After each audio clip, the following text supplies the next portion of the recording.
പ്രകൃതിയെ സംരക്ഷിക്കുക എന്നുള്ളത് നമ്മുടെ ഏവരുടെയും കടമയാണ്. ജൂൺ 5 പരിസ്ഥിതി ദിനത്തിൽ സെൻറ് മൈക്കിൾസ് കോട്ടപ്പുറം കത്തീഡ്രൽ ദേവാലയത്തിൽ വൃക്ഷത്തൈകളും ഫലവൃക്ഷങ്ങളും നട്ടുപിടിപ്പിക്കുകയുണ്ടായി. അതോടൊപ്പം തന്നെ കേരള സംസ്ഥാന സർക്കാർ വനം വകുപ്പിൽ നിന്ന് ലഭിച്ച വൃക്ഷത്തൈകൾ ദേവാലയത്തിൽ ഉണ്ട് എന്നുള്ള കാര്യം നിങ്ങളെ ഓർമ്മപ്പെടുത്തുന്നു. ആവശ്യമുള്ളവർ വന്ന് ഇടവകയിൽ നിന്ന് എടുക്കാവുന്നതാണ്. വരുന്ന തലമുറയ്ക്ക് വേണ്ടി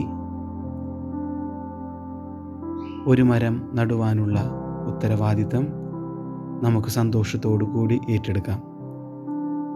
എല്ലാവർക്കും ജൂൺ 5 പരിസ്ഥിതി ദിനത്തിൻ്റെ എല്ലാവിധ നന്മകളും ആശംസിക്കുന്നു.